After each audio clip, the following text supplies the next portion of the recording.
Assalamualaikum warahmatullahi wabarakatuh. Kembali lagi di channel Inovavino. Teman-teman semua, masih banyak yang bertanya-tanya mengapa pada saat melakukan pengisian freon udara tidak boleh masuk ke unit AC. Nah, di sini saya akan mencoba menjelaskannya. Penjelasan sederhananya begini. Nah, di sini misalkan ada sebuah bis ya.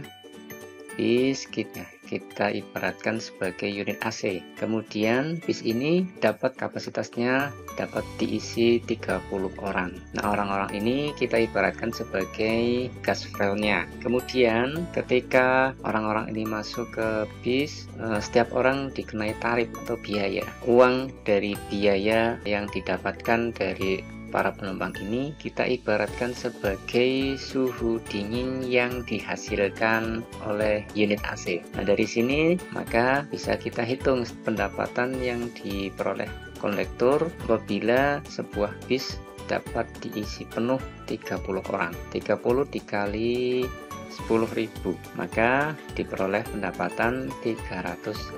Pendapatan ini kita ibaratkan seperti halnya pada unit AC yang menghasilkan sebuah suhu dingin ya, seperti itu. Nah, masih ada lagi, apa itu? Sapi. Nah, sapi ini apa ya?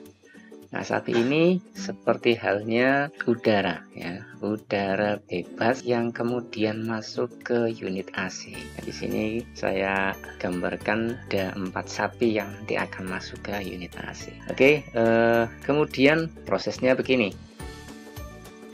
Pada awal pemberangkatan ya, pemberangkatan pertama ini seperti halnya pengisian ulang freon yang pertama kalinya ya, bis dapat diisi penuh 30 orang. Namun ketika orang-orang ini masuk ke bis ternyata ada 4 sapi ya, 4 sapi yang juga ikut masuk ke dalam bis. Ini sapi liar ini ya, sapi liar, bukan tidak ada pemiliknya ya, ada pemiliknya tapi dia dilepaskan begitu saja sehingga ikut masuk ke dalam bis. Untuk satu sapi ini setara 2 orang.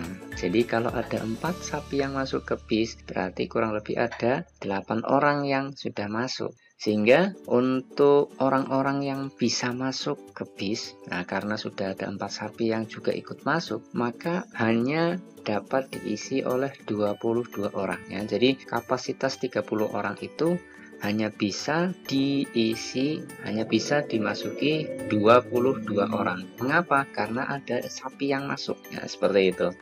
Sehingga di sini kita bisa menghitung pendapatan maksimal yang diperoleh kondektor bis yang seharusnya 300.000 turun menjadi 220.000. Jadi ketika ada udara yang masuk, ini suhunya akan suhu dinginnya yang harusnya sampai 300 menjadi 220. Suhu dinginnya yang harusnya bisa maksimal menjadi berkurang. Karena apa? Ya, kita ketahui bahwa sebuah AC itu bisa menghasilkan udara yang dingin itu karena adanya freon. Kalau freonnya berkurang, otomatis suhu dinginnya pun akan turun tuh ya. Suhu dinginnya akan berkurang. Nah, ini pada saat pengisian freon yang pertama. Setelah melakukan perjalanan sekian kilometer, satu persatu para penumpang pun turun di jalan, sehingga di sini yang tersisa hanya tinggal 2 orang setelah masuk ke misalkan kota B. Adapun sapinya ini juga masih tersisa di dalam bis ya, karena tidak semuanya turun. Kita asumsikan seperti itu. Sama setelah AC dipakai 1 tahun 2 tahun hingga akhirnya freonnya pun tekanannya turun ya. Meskipun tekanan freon turun bukan berarti udaranya hilang, udara otomatis pun masih ada di dalam unit AC. Ini pada saat pengisian yang pertama.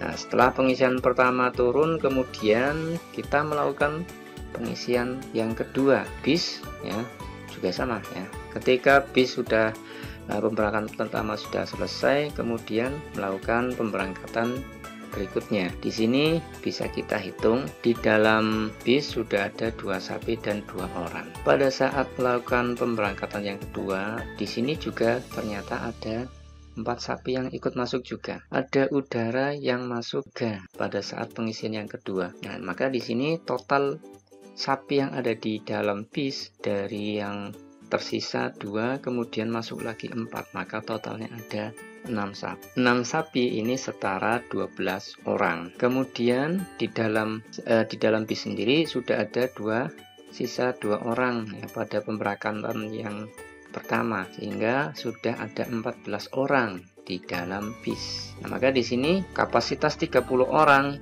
sementara sudah ada 14 orang, maka hanya tinggal 16 orang saja yang bisa masuk ke dalam bis. Untuk orangnya di sini totalnya 18 ya.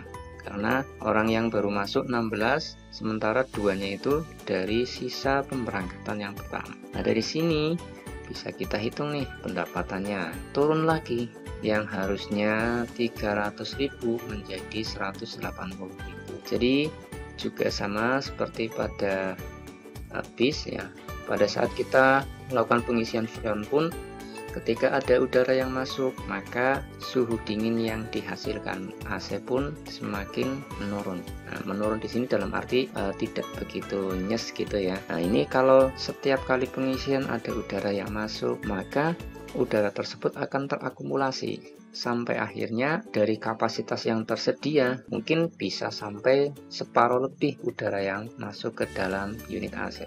Kalau udaranya sudah masuk ke unit AC semakin banyak, maka jatah freon yang harusnya masuk akan menjadi berkurang. Karena apa? Di dalamnya sudah terisi oleh udara, seperti itu ya. Jadi ketika udara ada di dalam sementara freonnya tidak bisa masuk maksimal, maka suhu yang dihasilkan AC itu tidak bisa, suhu dinginnya itu tidak bisa maksimal. Taruhlah untuk freon R22 yang harusnya 80 sampai 90 PSI. Nah, ini akhirnya tekanannya sudah sampai 90, freonnya belum maksimal ya, karena ada udara di dalamnya, maka AC pun tidak begitu dingin ya, seperti itu berdasarkan.